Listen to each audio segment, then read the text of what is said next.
Firman Tuhan yang akan kita dengarkan pada saat ini yang tertulis di dalam 2 Tawarik pasal yang ke-9 ayat 1 sampai dengan ayat yang ke-8. Demikian bunyinya. Ketika Ratu Negeri Seba mendengar kabar tentang Salomo, maka dengan pasukan pengiring yang sangat besar dan dengan unta-unta yang membawa rempah-rempah, banyak emas dan batu permata yang mahal-mahal, datanglah ia ke Yerusalem hendak menguji Salomo dengan teka-teki. Setelah ia sampai kepada Salomo, dipercakapkannya lah segala yang ada dalam hatinya dengan dia. Dan Salomo menjawab segala pertanyaan ratu itu. Bagi Salomo tidak ada yang tersembunyi yang tidak dapat dijawabnya untuk ratu itu. Ketika Ratu Negeri Seba melihat hikmat Salomo dan rumah yang telah didirikannya, makanan di mejanya, cara duduk pegawai-pegawainya, cara pelayan-pelayannya melayani dan berpakaian, juru-juru minumannya dan pakaian mereka, dan korban bakaran yang biasa dipersembahkannya di rumah Tuhan, maka tercenganglah ratu itu. Dan ia berkata kepada raja, "Benar juga kabar yang kudengar di negeriku tentang engkau dan tentang hikmatmu. Tetapi aku tidak percaya perkataan-perkataan mereka sampai aku datang dan melihatnya dengan mataku sendiri. Sungguh, setengah dari hikmatmu yang besar itu belum diberitahukan kepadaku. Engkau melebihi kabar yang kudengar. Berbahagialah orang-orangmu dan berbahagialah para pegawaimu ini yang selalu melayani engkau dan menyaksikan hikmatmu. Terpujilah Tuhan Allahmu yang telah berkenan kepadamu sedemikian, sehingga ia mendudukkan engkau di atas tahtanya sebagai raja untuk Tuhan Allahmu.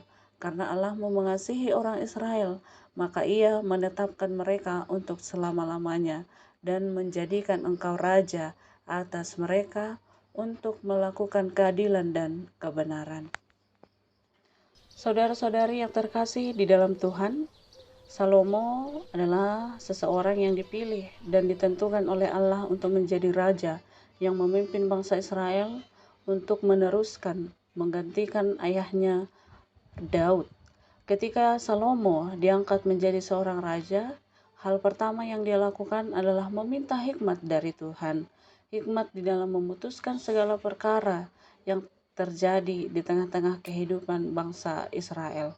Selain itu, Salomo ketika di awal-awal masa kepemimpinannya, dia terlebih dahulu mengatur dan memerintahkan bangsa Israel untuk beribadah dan juga mempersembahkan korban bakaran kepada Tuhan, dan juga sekaligus meneruskan apa yang menjadi pesan ayahnya kepadanya, yaitu untuk membangun bait suci yang begitu mewah, begitu besar pada waktu itu.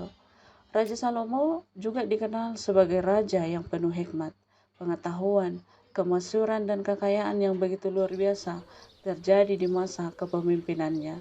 Kekayaan hikmat dan kejayaannya tersebar ke daerah lain kepada bangsa-bangsa yang lain. Hal ini terbukti dengan adanya kunjungan Ratu Seba yang ingin memastikan kabar yang ia dengar perihal kebijaksanaan dan hikmat Salomo.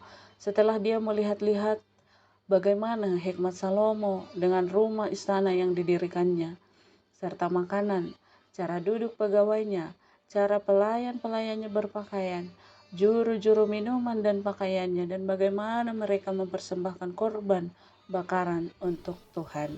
Dia begitu kagum dan sangat takjub atas apa yang dia lihat.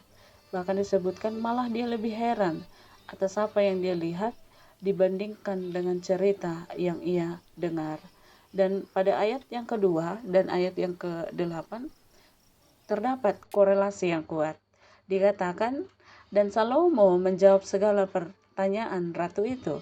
Bagi Salomo tidak ada yang tersembunyi yang tidak dijawabnya untuk ratu itu.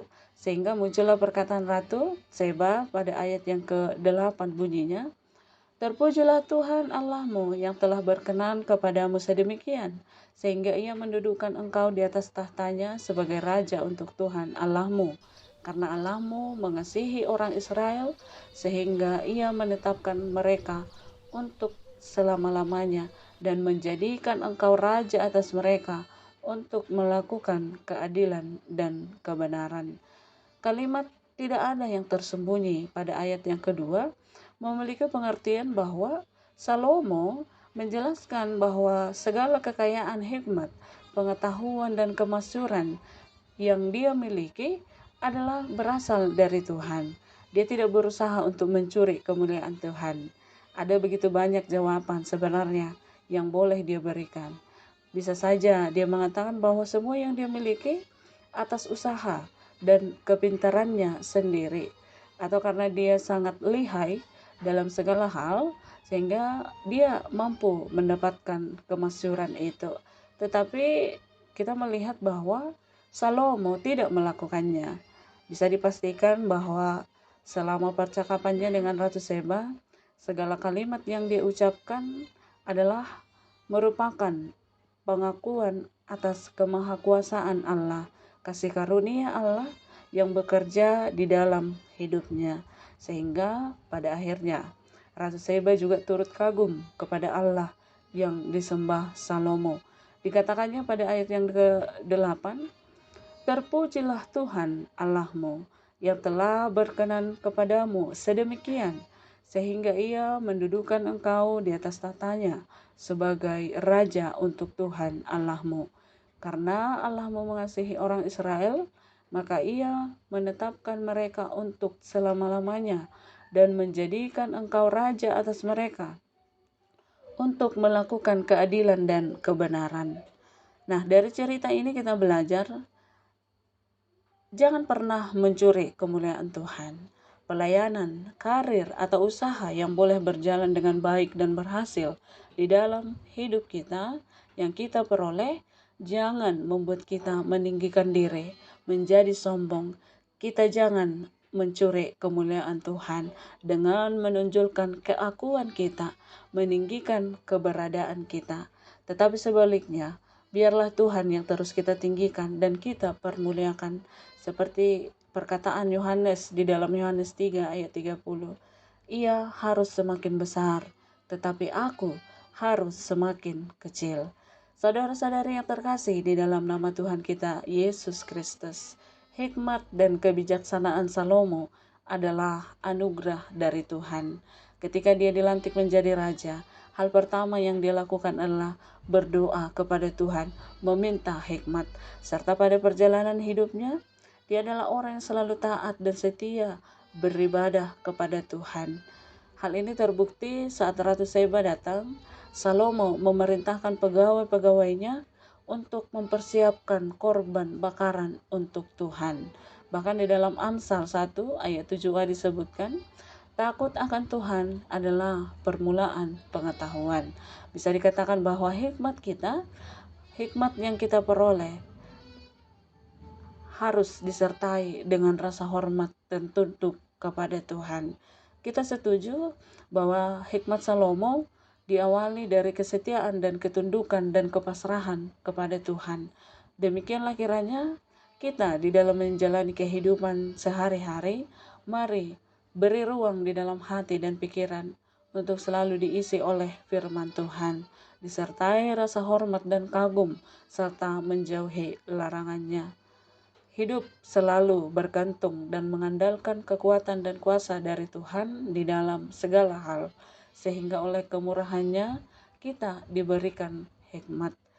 Saudara-saudari, hikmat, kekayaan, dan kepandaian adalah bersumber darinya. Jikalau saat ini kita dikaruniai jabatan, pendidikan dengan gelar yang tinggi, talenta, skill, kekayaan, harta, serta kepandaian untuk melakukan berbagai hal di dalam hidup, maka akuilah bahwa semua itu adalah darinya. Semua yang ada di dalam hidup kita adalah anugerah pemberian dari Tuhan. Ketika kita ingin mendapatkan sesuatu, kita meminta kepada Tuhan supaya memberkati hidup kita. Tetapi ketika kita sudah mendapatkannya, janganlah kita melupakan Tuhan. Janganlah kita menyangkal kekuatan Tuhan di dalam melakukan keberhasilan di dalam kehidupan kita. Tetapi melalui kehidupan Salomo, kita belajar bahwa biarlah melalui kelebihan-kelebihan kita atas apa yang ada pada kita, menjadi alat kesaksian yang boleh membuat orang lain semakin mengenal Allah. Kepandaian, talenta, skill, harta, jabatan, atau bahkan tenaga yang kita miliki menjadi alat untuk memuliakan Tuhan. Mari kita melayani Tuhan dengan kasih, seperti kasih Tuhan yang selalu hadir di tengah-tengah kehidupan kita. Demikian jugalah kita dalam kehidupan kita. Mari kita juga dipakai Tuhan untuk melayani melalui kasih dan anugerah yang daripada Tuhan. Demikian firman Tuhan yang boleh kita dengar pada saat ini.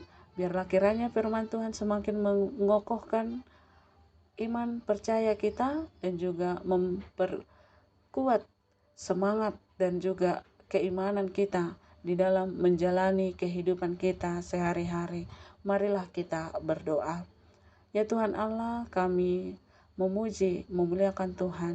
Kami bersyukur atas penyertaan Tuhan di dalam kehidupan kami. Kami juga bersyukur buat firman Tuhan yang boleh kami dengar. Kiranya firman Tuhan menguatkan dan juga meneguhkan kami di dalam kehidupan kami sehari-hari untuk senantiasa bersyukur dan juga mengaku bahwa segala sesuatu yang ada dalam kehidupan kami adalah bersumber daripada Tuhan.